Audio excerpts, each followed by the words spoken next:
Hello everyone, welcome back Royal Career online classes. मैं हूं अशफाक और आज जो आपके लिए क्लास लेकर आया हूं वो है आपके फिजिक्स के ऑब्जेक्टिव क्वेश्चन का, जिसमें हम लोग एक्सरसाइज नंबर 4 विद्युत यानी इलेक्ट्रिसिटी के ऑब्जेक्टिव क्वेश्चन को देखने वाले हैं।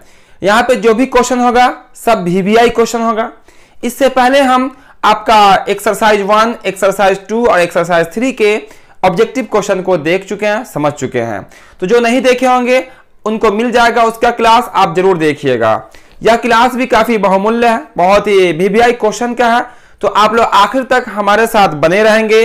तो हम लोग क्लास को स्टार्ट कर लेते हैं।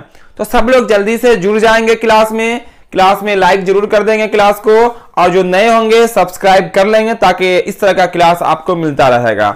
तो अब हम लोग पहला क्वेश्चन को देखते हैं। तो पहला क्वेश्चन यहाँ पे कहता है, इस तरह से देख सकते हैं, आपके स्क्रीन के सामने होगा। प्रतिरोध R के किसी तार के टुकड़ों को 5 बराबर भागों में काटा जाता है। इन टुकड़ों को फिर पार्श्व क्रम, जिसको हम लोग समांतर क्रम भी कहते हैं, में संयोजित कर देते हैं। यदि संयोजन की कुल प्रतिरोध R डैश है तो R बटा R डैश का अनुपात का मान क्या होगा, ये हमें निकालना है। तो ध्यान दीजिएगा, यहाँ पे अनुपात का मान जो निकालने के लिए कहा गया उसको हम लोग यहाँ पे निकालते हैं। तो यहाँ पे देखिएगा, तो इसका जो राइट आंसर हो जाएगा वो हो जाएगा आपका 25। कितना आएगा? 25। तो 25 आएगा कैसे, उसको समझ लीजिए। तो पूरी तार की लंबाई कितनी है? R है ना, कैपिटल R देख सकते हैं, बोला गया इसको 5 बराबर भागों में जब बांटिएगा तो ध्यान दीजिएगा, तो ये आपका हो जाएगा आपका 5। देखिए R बाई 5 हो जाएगा। हर भाग, प्रत्येक भाग जो है आपका वो क्या रहेगा? R बटा 5। जैसे मान लेते हैं कि कोई 10 को कहे हम 2 जगह बांटिए, मतलब 2 से भाग करेंगे। कहेंगे 10 को 5 जगह बांटिए, मतलब 5 से भाग करेंगे। तो यहाँ पे R कोई टुकड़ा है, उसको 5 बराबर भागों में बांटेंगे, तो प्रत्येक बार क्या करेंगे? 5 से डिवाइड करेंगे, तो ये 5 बार हो जाएगा। उसके बाद पार्श्व क्रम का फॉर्मूला सबको पता ही होगा। पार्श्व क्रम का फॉर्मूला क्या होता, उस फॉर्मूला पे इसको रख देंगे। यानी ये जो फॉर्मूला होता है पार्श्व क्रम का होता है 1 बाई R डैश। यहाँ पे क्या होगा आपका? R डैश होगा, चूंकि जोड़ने पे बोला गया है। तो 1 बटा क्या होता है ये, तो R बटा कितना होगा आपका यहाँ पे? R बाई 2, R बाई कितना होगा? 5। फिर प्लस, फिर आपका होगा 1 बटा R, चूंकि यहाँ पे इसका वैल्यू कितना है, ये प्रतिरोध का, वो R बटा 5 है ना। इस तरह से फिर प्लस, अब 5 बार लिखिएगा। कितनी बार? 5 बार। 1 बटा में फिर होगा आपका R, अब बाई में कितना? 5। फिर आपका होगा प्लस 1 बटा R, और फिर होगा बाई में क्या आपका? प्लस। तो 5 बार जब लिखिएगा तो क्या होगा, यहाँ पे एक ऊपर है, फिर बटा R बटा 5 है। तो अगले कंडीशन में क्या होगा आपका कि ये जो है आपका 5 जो है वो ऊपर चला जाएगा, यानी कि सब हो जाएगा आपका इस तरह से 5 बटा R हो जाएगा। ठीक है, फिर प्लस 5 बटा R हो जाएगा आपका, फिर प्लस, फिर आपको हो जाएगा 5 बटा R अगला स्टेप में, और फिर हो जाएगा आपका 5 बटा R, और फिर हो जाएगा आपका कितना? 4 हुआ ना, 1 हो जाएगा ये 5 बटा R। और जब इसको ऐड करेंगे हम तो ये जो निकल के आएगा वो हो जाएगा 25 बटा R। कितना होगा आपका? 25 बटा R निकल के आ जाएगा। तो ये जो निकल के आया वो किसका वैल्यू निकल के आया है? तो ये निकल के आपका आया है 1 बटा R डैश का, 1 बटा R डैश का मान निकल के आया है। अब यहां से कोना कानी गुना कर देंगे, और गुना करने के बाद जो वैल्यू दिया गया है उस पर रखेंगे, तो कट के फाइनल रिजल्ट जो है आपका जाएगा कितना? 25। याद रखिएगा कितना आंसर आएगा इसका? 25 इसका रिजल्ट निकल के आ जाएगा। वैसे हम आपको फिजिक्स का न्यूमेरिकल क्वेश्चन का क्लास कराएंगे, वहां पे हम न्यूमेरिकल क्वेश्चन जो होगा उसको बहुत अच्छे से हम सॉल्व करके हर एक क्वेश्चन को दिखाएंगे। ठीक है, चलिए तो बढ़ते हैं हम आगे और देखते हैं क्वेश्चन नंबर 2। तो दूसरा क्वेश्चन जो कहता है वो आपका है इस तरह से, देख सकते हैं दूसरा क्वेश्चन में, निम्नलिखित में से कौन सा पद विद्युत परिपथ में विद्युत शक्ति को निरूपित नहीं करता? विद्युत शक्ति को निरूपित नहीं करता है वो बताना है हमें। ठीक है, चारों में से तो बता देंगे जल्दी से।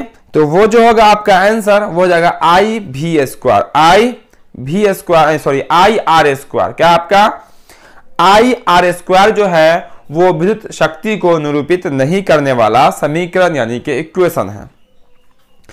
आगे बढ़ते हैं और देखते हैं क्वेश्चन नंबर कितना, तो क्वेश्चन नंबर देखते हैं 3। क्वेश्चन नंबर 3 में कहता क्या है, इसको देख लेते हैं। कहता है किसी विद्युत बल्ब का अनुपातांक 220 वोल्ट 100 वाट है, जब उसे 110 भी पर प्रचालित किया जाता है तब उसके द्वारा उपयुक्त शक्ति कितनी होती है, ये बताना है। जल्दी से सब लोग इसका आंसर बताएंगे, बहुत ही आसान है, ठीक है। तो इसका जो आंसर हो जाएगा आपका 25 W यानी कि वाट, ठीक है, 25 वाट, ठीक है। क्योंकि हम यहाँ पे सॉल्व थोड़ा दिक्कत हो रहा है सॉल्व करने में, तो हम सब क्वेश्चन को आपको सॉल्व का एक क्लास आएगा, उसमें हम आप सब क्वेश्चन सॉल्व करके जरूर बताएंगे, ठीक है। चलिए बढ़ते हैं आगे, क्वेश्चन नंबर देख लेते हैं 4। क्वेश्चन नंबर 4 कहता है आपका इस तरह से, दो चालक तार जिनके पदार्थ लंबाई तथा व्यास समान है, लंबाई और व्यास का समान है, किसी विद्युत परिपथ में पहले श्रेणी क्रम में और फिर पार्श्व क्रम यानी कि समांतर क्रम में संयोजित किए जाते हैं। श्रेणी क्रम तथा पार्श्व क्रम संयोजन में उत्पन्न ऊष्माओं का अनुपात क्या होगा। बहुत ही वीवीआई क्वेश्चन सब है, इसलिए ध्यान से यहाँ पे देखिएगा, समझिएगा, और सबका पीडीएफ जो है हम आपको उपलब्ध करा देंगे, इसलिए नोट नहीं कीजिएगा, आप यहाँ पे ध्यान से क्वेश्चन को पढ़िए, ऑप्शन देखिए और आंसर दीजिए। तो इसका जो राइट आंसर होगा वो क्या होगा आपका 1:4, क्या होगा आपका 1:4 यानी कि ऑप्शन नंबर सी। आगे बढ़ते हैं और देखते हैं क्वेश्चन नंबर 5। तो क्वेश्चन नंबर 5 कहता है विभवांतर मापने के लिए किसका उपयोग किया जाता। आपको पता होगा विभव और विभवांतर दोनों समान ही होता है, एक जैसा ही होता है। तो विभवांतर मापने के लिए किसका उपयोग किया जाता ये बताना है।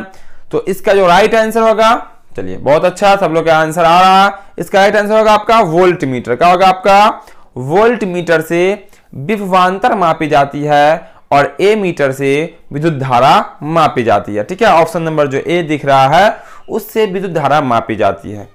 तो अब हम लोग क्वेश्चन नंबर देखेंगे 6। क्वेश्चन नंबर 6 कहता है आपका इस तरह से, क्वेश्चन नंबर 6 है, चलिए क्वेश्चन नंबर 6 में आपका इस तरह से है, बोला गया किसी अज्ञात प्रतिरोध के प्रतिरोधक के सिरों से 12 वोल्ट की बैटरी को संयोजित करने पर परिपथ में 2.5 मेगा एम्पियर विद्युत धारा प्रभावित होती है। प्रतिरोधक का प्रतिरोध कितना होगा ये हमें बतानी है। तो आप लोग बता सकते हैं इसका आंसर। तो इसका आंसर कितना होगा, तो इसका आंसर हो जाएगा आपका 4.8 किलो ओम, है ना, 4.8 किलो ओम इसका राइट आंसर हो जाएगा। चलिए अब देखते हैं हम लोग अगला question, question number 7। Question number 7 में है कोई विद्युत बल्ब 220 वोल्ट के जनित्र से संयोजित है, यानी कि जनरेटर से लगा हुआ है। यदि बल्ब से 0.50 एम्पियर विद्युत धारा प्रवाहित होती है तो बल्ब की शक्ति क्या है ये बतानी है हमें।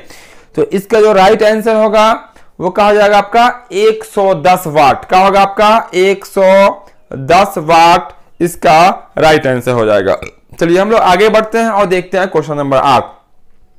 सब क्वेश्चन आपको बताया हुआ है, ध्यान से देखिएगा, जल्दी जल्दी आप आंसर बताइएगा। क्वेश्चन नंबर 8 में कहता है यहाँ पे चित्र ए और बी के बीच कुल प्रतिरोध होगा। कितना प्रतिरोध होगा ए और बी के बीच वो हमें बतानी है।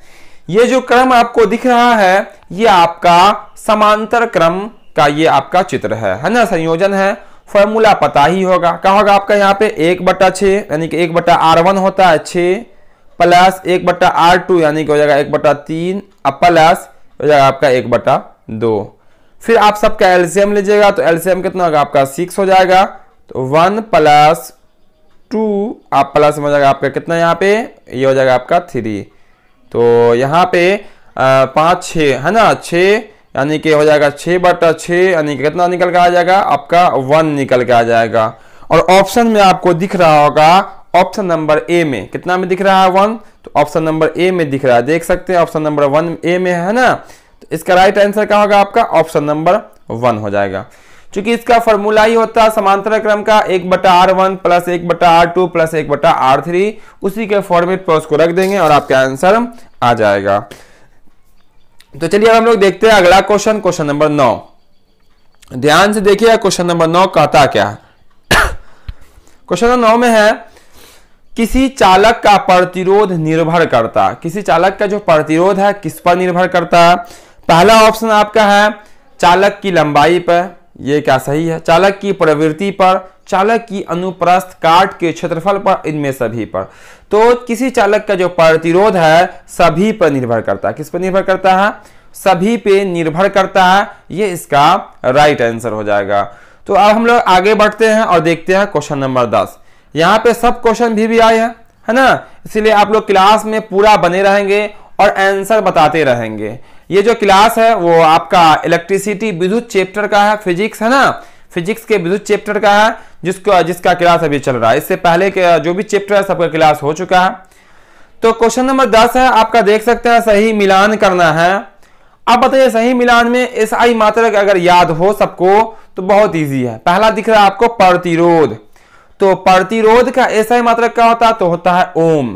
प्रतिरोध का एसआई मात्रक ओम, यानी कि एक जो है वो सी से मिलेगा। किससे मिलेगा, चारों ऑप्शन आपको दिख रहा है ए बी सी। देखिए सी नंबर ऑप्शन में आप देखिएगा तो एक किससे मिल रहा है, सी से मिल रहा है। बाकी किसी भी ऑप्शन में एक जो है वो सी से मिल रहा है नहीं मिल रहा है, तो आप आंख बंद करके यहीं पे आंसर कर सकते हैं। नहीं तो चलिए थोड़ा सा और देख लेते हैं। सेकेंड है आपका विद्युत धारा। विद्युत धारा का एसआई मात्रक क्या होता है, तो वो होता है आपका एम्पियर। क्या होता है, एम्पियर। देख सकते हैं सी नंबर ऑप्शन में 2 का डी दिख रहा है, बिल्कुल सही है। उसके आगे बढ़ते हैं, देखिएगा आवेश। आवेश का एसआई मात्रक क्या होता है, तो वो होता है आपका कुलाम। क्या होता है, कुलाम या कुलाम। देख सकते हैं सी में 3 का आपका ई दिख रहा है, बिल्कुल सही है। चलिए आगे बढ़ते हैं और देखते हैं शक्ति। शक्ति का ऐसा मतलब क्या होता है, वाट, पावर, है ना। शक्ति का ऐसा मतलब क्या होता है, वाट। 4 का क्या हो जाएगा आपका ए, 4 का ए हो जाएगा। शक्ति का ऐसा मतलब वाट। विभवांतर का ऐसा मतलब क्या होता है, तो वो होता है वोल्ट। क्या होता है आपका, वोल्ट होता है। विभवांतर का बच गया आपका कौन, विद्युत चालकता। इसका ऐसा मतलब होता है ओम प्रति मीटर। तो ये सही इसका मिलान है। जिनको याद नहीं हो इसको नोट कर लेंगे, और या आंसर में जो है ऑप्शन नंबर सी जो है वो सटीक लिखा हुआ है, यहां से आगे कर लीजिएगा तो आपको कई क्वेश्चन सॉल्व हो जाएगा। क्योंकि एग्जामों में हमेशा पूछा जाता है, ये प्रैक्टिस सेट है, इसलिए यहाँ पे सब क्वेश्चन को ले लिया गया है ताकि आपका प्रैक्टिस हो जाए। क्लियर है इतना। तो बढ़ते हैं हम लोग आगे, है ना। चलिए अब देखते हैं क्वेश्चन नंबर 11। तो क्वेश्चन नंबर 11 में कहता है निम्न में कौन कुचालक नहीं है। देखिएगा कुचालक नहीं पूछा, यानी कि जो चालक है वही इसका आंसर होगा। पहला दिख रहा है आपको रबर, प्लास्टिक, ग्रेफाइट और चीनी मिट्टी।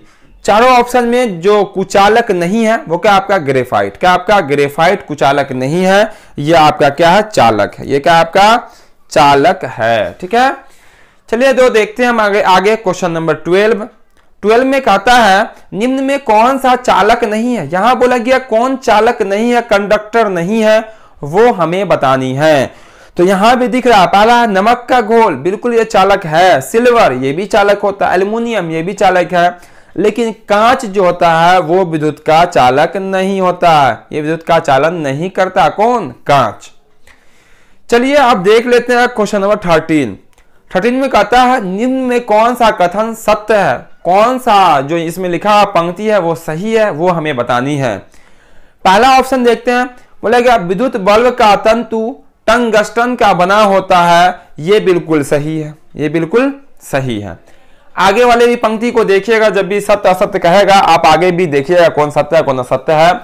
सेकंड बोला गया विद्युत बल्ब में निष्क्रिय गैस भरा होता है, ये भी आपका सही है। दूसरा भी आपका क्या है, सही है। और देखिएगा तो चौथा में कहता है इनमें सभी, आंख बंद करके तीसरा ऑप्शन को नहीं भी देखिएगा तो आपका आंसर हो जाएगा। फिर भी तीसरा देख लेते हैं। तीसरा में कहता है विद्युत फ्यूज का तार तांबे और टीन के मिश्र धातु का बना होता है, यह भी ऑप्शन आपका सही है, यह भी कथन सत्य है। तो आपका आंसर क्या होगा, सभी कथन सत्य है, ऑप्शन नंबर डी हो जाएगा। इतना क्लियर है, चूंकि सब की स्टडी हो चुकी है, इसीलिए प्रैक्टिस बहुत जरूरी था, इसीलिए प्रैक्टिस सेट लेकर आए हैं ताकि आप लोग प्रैक्टिस कीजिएगा। एग्जाम में बहुत सारे ऑब्जेक्टिव क्वेश्चन यहीं से पूछे जाते हैं। तो बने रहेंगे क्लास में आखिर तक। क्लास को जो लाइक नहीं किए होंगे अब तक, लाइक जरूर कर दीजिएगा सब लोग, है ना। और जो चैनल पे नए हो, चैनल को सब्सक्राइब करके बेल आइकन जरूर दबा लीजिएगा, ताकि अगला क्लास जब भी होगा, जब भी क्या प्रत्येक दिन 6:30 बजे से क्लास होती है, उस क्लास का नोटिफिकेशन आपको सबसे पहले मिल जाएगा। अब देखते हैं क्वेश्चन नंबर 14। किसको देखेंगे? क्वेश्चन नंबर 14 को देखेंगे। तो क्वेश्चन नंबर 14 कहता है ए और बी के बीच समतुल्य प्रतिरोध क्या होगा। ए और बी के बीच समतुल्य प्रतिरोध क्या होगा, यही है हमें बताना।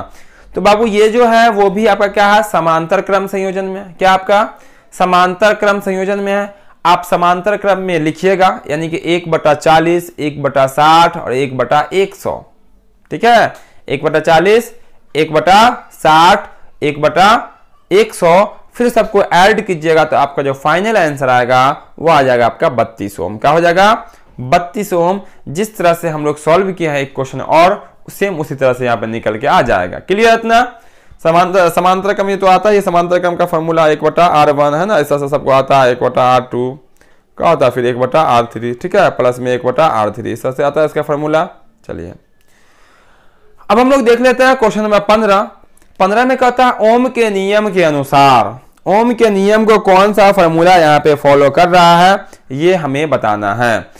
तो ओम का जो नियम होता है उसमें जो फॉलो कर रहा है वो क्या आपका हो जाएगा, I बराबर वी आर, I बराबर वी बटा आर, I बराबर वी बटा आर, यही इसको कर रहा है फॉलो।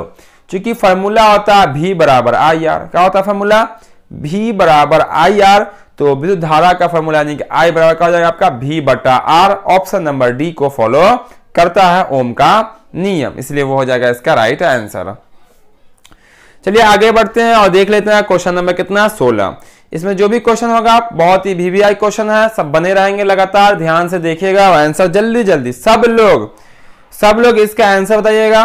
क्वेश्चन नंबर 16 आपको दिख रहा है, जल्दी से इसका आंसर बताइए। इसको जोड़ेंगे हम लोग किस क्रम में? श्रेणी क्रम में। किससे जोड़ेंगे? श्रेणी क्रम तो और आसान होता है, जल्दी से जोड़ के इसका आंसर हमें बताइए जरूर।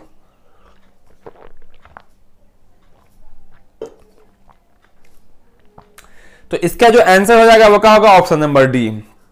ऑप्शन नंबर डी कैसे हो जाएगा? श्रेणी क्रम में जो फॉर्मूला होता है श्रेणी क्रम का बहुत इजी होता है, जो भी प्रतिरोध रहेगा उसको सीधा जोड़ दीजिए, आपका श्रेणी क्रम संयोजन का आंसर निकल के आ जाएगा। तो 1 और 2 कितना? 3 और 3 और 3 कितना होता है? 6 होता है। तो 6 ओम इसका आंसर हो जाएगा। क्लियर है? क्लियर है। तो हम लोग देखते हैं अब क्वेश्चन नंबर 17। क्वेश्चन नंबर 17 में कहता है निम्न में कौन सा कथन सत्य है? निम्न में कौन सा कथन सत्य है? पहला ऑप्शन कहता है विद्युत मन्य तार सामान्यतः लाल रंग का होता है, यानी कि जो गर्म तार जो होता है उसको सामान्यतः हम लोग लाल रंग का लिया जाता है। बिल्कुल सही बात है ये। दूसरा बोला गया ए मीटर को, ये आपका सही है, ठीक है, ए मीटर को विद्युत परिपथ में श्रेणी क्रम में जोड़ा जाता है, ये भी कथन आपका बिल्कुल सही है। और वोल्ट मीटर को विद्युत परिपथ में समांतर क्रम में जोड़ा जाता है, ये भी कथन का इसका सही है। तो तीनों कथन सही है। तो ऑप्शन नंबर 4 में आपको दिखेगा जरूर, इनमें सभी कथन सही है। ये आपका आंसर हो जाएगा कौन? ऑप्शन नंबर डी हो जाएगा। इतना क्लियर है आपको अगर याद होगा, ठीक है, आप पढ़े होंगे, सब तो पढ़े ही होंगे, ठीक है, तो ये सब आसान हो जाएगा। ऑब्जेक्टिव के चक्कर में सिर्फ नहीं रहेगा रटने के, आप सब्जेक्टिव को पढ़िएगा। सब्जेक्टिव जब आप पढ़िएगा तो वो अगर याद रहेगा आपको तो ऑब्जेक्टिव वहीं से बनाई जाती है, सब्जेक्टिव क्वेश्चन से ही, ठीक है। अब हम लोग आगे बढ़ते हैं, देखते हैं क्वेश्चन नंबर कितना, 18 देखेंगे। तो क्वेश्चन नंबर 18 कहता है आपका विद्युत हीटर, क्या आपका विद्युत हीटर विद्युत धारा के किस प्रभाव पर काम करता है? हीटर जो है विद्युत धारा के किस प्रभाव पर काम करता है? तो इसका आंसर क्या होगा? हीटर का हम लोग उपयोग कहाँ करते हैं? गर्मी के लिए। किसके लिए करते हैं? गर्मी के लिए करते हैं। तो हम लोग कह सकते हैं इसका आंसर में क्या? तापीय प्रभाव पे ताप देता है, यानी कि विद्युत हीटर टेम्परेचर देता है, ठीक है। तो क्या होगा आपका? तापीय प्रभाव पे वो काम करता है। अब हम लोग देख लेते हैं क्वेश्चन नंबर 19। ज्यादा क्वेश्चन हम लोग देखेंगे नहीं, क्योंकि इसमें बहुत सारे क्वेश्चन हैं, तो इसका हम 2 क्लास कर देंगे।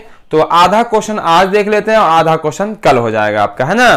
तो सब लोग लगातार रहेंगे, 6:30 बजे से पहले जुड़ जाएंगे सब लोग, ताकि आपका कोई क्वेश्चन मिस ना हो। और जो स्टूडेंट अभी आए होंगे, लेट में आए होंगे, क्लास खत्म होते ही पूरा आप कर लीजिएगा कंप्लीट, ताकि कोई क्वेश्चन आपका भी मिस नहीं होगा। और ख्याल रखिएगा कल से आप समय से जरूर आइएगा। तो क्वेश्चन नंबर 19 में देखते हैं, बोला गया किसी चालक में प्रवाहित धारा के लिए ओम का नियम कब लागू होता है। ओम का नियम पढ़े ही होंगे, ठीक है। और ओम का नियम कब लागू होता है ये हमें बताना है, ठीक है।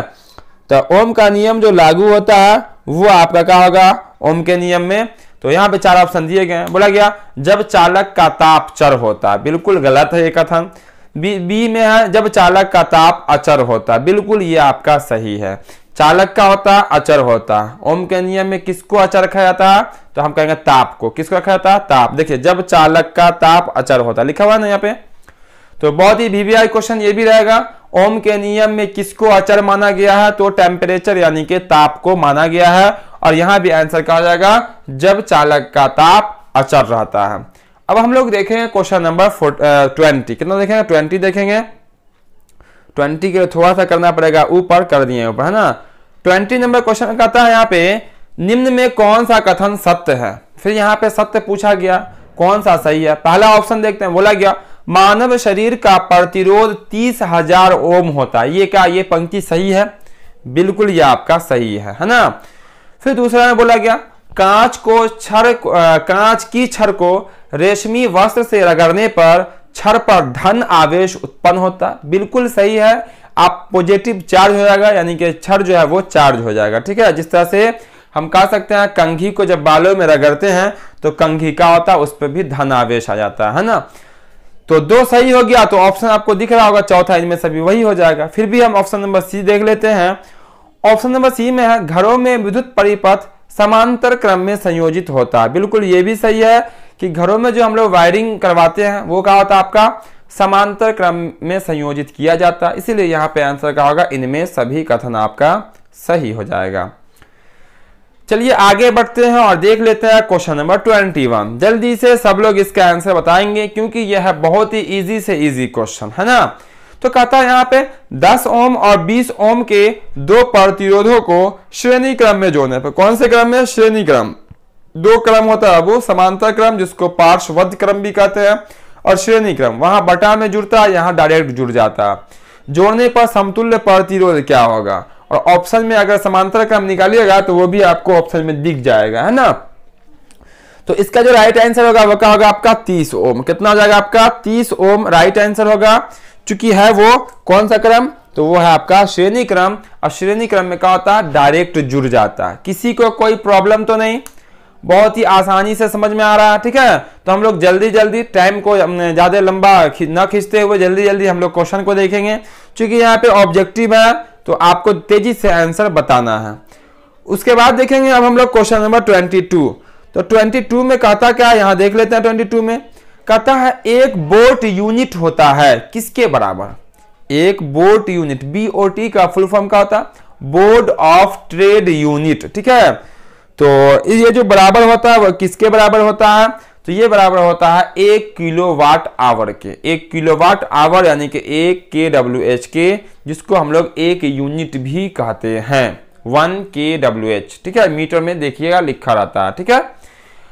तो अब हम लोग देख लेते हैं क्वेश्चन नंबर 23। 23 में कहता है 100 वाट 220 वोल्ट चिन्हित किसी बल्ब के तंतु का प्रतिरोध कितना होगा।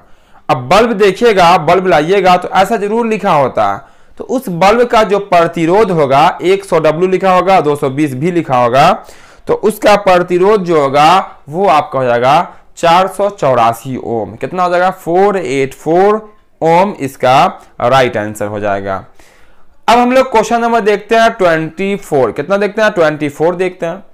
24 में कहता है फ्यूज तार का व्यवहार होता है। फ्यूज तार का व्यवहार हम लोग कहां पे करते हैं ये बताना है। अब यहां पे दिया गया विद्युतीय यंत्र को बचाने में, विद्युतीय परिपथ को जोड़ने में, धारा के बहाव को नियंत्रित करने में, इनमें से कोई नहीं। तो ध्यान से देखिए, विद्युत यंत्र को बचाने में, विद्युत परिपथ को तोड़ने में। तो विद्युत फ्यूज तार का जो काम होता है वो क्या होता है, विद्युत परिपथ को तोड़ने में, ठीक है। कैसे, हम आपको बताते हैं कैसे। विद्युत परिपथ जब लगा दी जाती है तो जैसे ही वोल्टेज अधिक होगा या शॉर्ट सर्किट होगा तो विद्युत का फ्यूज का तार क्या होता, गल जाता। तो फ्यूज का जब तार गल जाएगा तो क्या होगा, उससे विद्युत परिपथ टूट जाएगा, यानी कि उसका सप्लाई क्या होगा, आगे जाना बंद कर जाएगा। ठीक है, इसलिए हम कह सकते हैं विद्युत परिपथ को तोड़ने में फ्यूज तार का व्यवहार होता है। व्यवहार का मतलब उसका कार्य जो होता है वो आपका होता है। ठीक है, अब देखते हैं क्वेश्चन नंबर 25 क्वेश्चन नंबर में कहता क्या है, तो 25 में है निम्न में कौन सा कथन सत्य है, ये हमें बताना है। पहला ऑप्शन है आपका विद्युत धारा की प्रबलता को नापने के लिए ए मीटर का उपयोग किया जाता है। किसकी, विद्युत धारा की प्रबलता को नापने के लिए ए मीटर, बिल्कुल ये बात सही है। विद्युत धारा की प्रबलता किससे मापी जाती है, ए मीटर से मापी जाती है, अब विभवांतर वोल्ट मीटर से। दूसरा ऑप्शन बोला गया विद्युत हीटर का तार नाइक्रोम मिश्र धातु का बना होता है, ये भी बात आपका सही है। और दो जैसा ही सही हो गया तो आपका आंसर क्या होने वाला है, तीसरा में भी एक डायरेक्ट ऑप्शन है, चौथा आपका, इनमें सभी यही आंसर हो जाएगा। लेकिन फिर भी हम ऑप्शन नंबर सी को देख लेते हैं। तो ऑप्शन नंबर सी है विद्युत प्रतिरोधकता का ऐसा मात्रक ओम मीटर होता है, यह भी आपका क्या है, बिल्कुल सही है। तो ये आपका आंसर हो जाएगा ऑप्शन नंबर डी, है ना। तो आपका यहाँ पे आधा क्लास संभवतः हो गया, फिर भी कुछ क्वेश्चन 5 क्वेश्चन और देख लेते हैं और जो बच जाएंगे उसको हम लोग अगले क्लास में कर लेंगे। ठीक है, तो आपका जो अगला क्वेश्चन है वो आपका है क्वेश्चन नंबर 26। तो 26 देखते हैं। 26 में दिया गया चित्र में ए मीटर द्वारा पढ़ी गई धारा का मान क्या होगा। ए मीटर के यहाँ पे सिंबल दिखाया गया, तो यहाँ पे जो है आपका वो उसका मान क्या होगा ए मीटर का, वो हमें बतानी है। तो उसका जो आंसर हो जाएगा, तो इसका जो आंसर है वो कितना होगा आपका 0.5 एम्पियर। क्या हो जाएगा आपका 0.5 एम्पियर, इसका राइट आंसर हो जाएगा। क्लियर इतना सबको, चलिए क्लियर है तो हम लोग बढ़ते हैं आगे और देख लेते हैं क्वेश्चन नंबर 27। क्वेश्चन नंबर 27 में आपका कहा गया 100 वाट के एक विद्युत बल्ब को 250 वाट के एक विद्युत मेन से जोड़ा जाता है, बल्ब से प्रभावित धारा का मान क्या होगा। तो यहाँ पे सब न्यूमेरिकल क्वेश्चन है, इस चैप्टर में न्यूमेरिकल क्वेश्चन भी होते हैं। तो न्यूमेरिकल का एक अलग से भी क्लास रखेंगे, इसलिए घबराइएगा नहीं, न्यूमेरिकल का एक अलग से क्लास होगा। जो भी क्वेश्चन होंगे न्यूमेरिकल के फिजिक्स में, खासतौर से फिजिक्स में होता है न्यूमेरिकल, कुछ केमिस्ट्री में भी होता है और कुछ बायोलॉजी में भी न्यूमेरिकल, 9 के बराबर लेकिन है कुछ न्यूमेरिकल, है ना।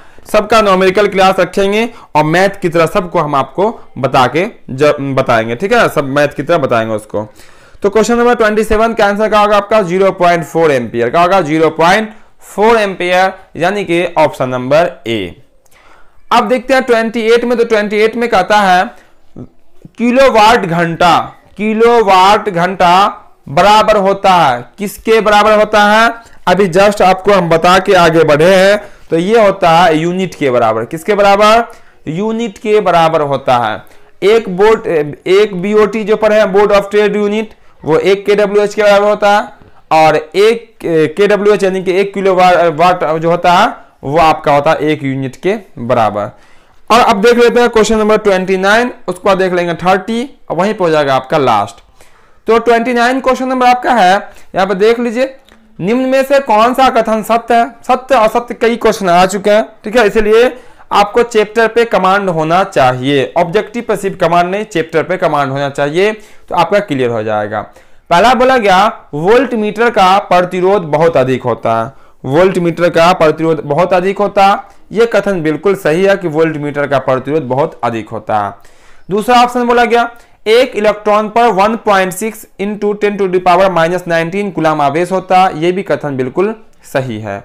फिर बोला गया दो विभव के बीच के अंतर को विभवांतर कहते हैं, यह भी बात बिल्कुल सही है। ऑप्शन नंबर डी आंख बंद करके लगा लीजिए, यही आपका राइट आंसर हो जाएगा।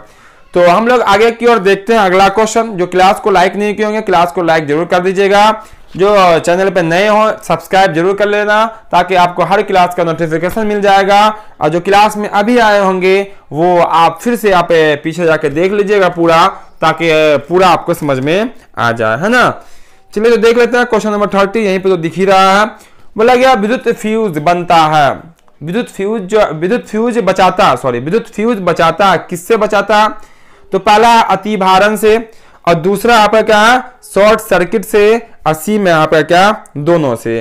तो विद्युत फ्यूज जो बचाता है वो बचाता है, देखिए, लघु पतन से। किस बचाता है, सिर्फ और सिर्फ लघु पतन। शॉर्ट सर्किट होगा, क्या शॉर्ट सर्किट होगा तो फ्यूज का तार गल जाएगा, क्योंकि उसका गलनांक कम होता है, और आगे बिजली सप्लाई नहीं होगी, यानी कि बिजली का वो संपर्क टूट जाएगा। ओवरलोडिंग होगी, उससे फ्यूज को ज्यादा कोई असर नहीं पड़ता। ठीक है, क्लियर है। तो यहाँ पर दोनों आंसर नहीं होगा, क्या होगा आपका, विद्युत फ्यूज जो है लघु पतन से बचाता है। आप चाहे तो आप 31 क्वेश्चन नंबर आप हमें भेज सकते हैं कमेंट बॉक्स में जरूर। क्वेश्चन नंबर 31 है आप सबके लिए, कमेंट बॉक्स के लिए क्वेश्चन है ना। विद्युत फ्यूज किस धारा के, विद्युत धारा के किस प्रभाव पर कार्य करता है। ठीक है, किस प्रभाव पे कार्य करता है, उष्मीय प्रभाव पे, या चुंबकीय प्रभाव पे, या रासायनिक प्रभाव पे, या इनमें से कोई नहीं। यही 4 ऑप्शन है, इसी 4 ऑप्शन में से एक आंसर है, उस आंसर को आप हमें जरूर बताएंगे। उम्मीद करते हैं आज का क्लास भी आपको बहुत अच्छा लगा होगा और खूब मजा भी आया होगा, और आपने बहुत सारे क्वेश्चन का आंसर सही भी दिया होगा। तो कमेंट में आप जरूर बता देंगे हमें कि किस स्टूडेंट का कितना सही आंसर हुआ 30 क्वेश्चन में से। फिर इसके क्वेश्चन जो बच जाते हैं, यहाँ पे हम लोग 56 क्वेश्चन को देखेंगे। ठीक है, 56 क्वेश्चन को देखेंगे, तो आपके 26 क्वेश्चन अगले क्लास में होंगे। तो वेट करेंगे उसके लिए आप कम से कम 1 दिन, है ना। तो उसके बाद आपको दोनों क्लास का एक साथ पीडीएफ मिल जाएगा। जिनको पीडीएफ लेना हो मेरे नंबर पर संपर्क कर सकते हैं, आपको पीडीएफ मिल जाएगा। तो जो क्लास में को लाइक नहीं किया है, क्लास को लाइक कर दीजिएगा। दोस्तों के साथ शेयर तो आप लोग करते ही हैं, फिर भी जो दोस्त आपके क्लास में नहीं आए होंगे, दोस्त के साथ शेयर जरूर कर दीजिएगा। और जो चैनल में पहली बार आए होंगे, जो पहली बार क्लास देख रहे होंगे, और जो सब्सक्राइब नहीं किए होंगे, सब्सक्राइब जरूर कर लीजिएगा।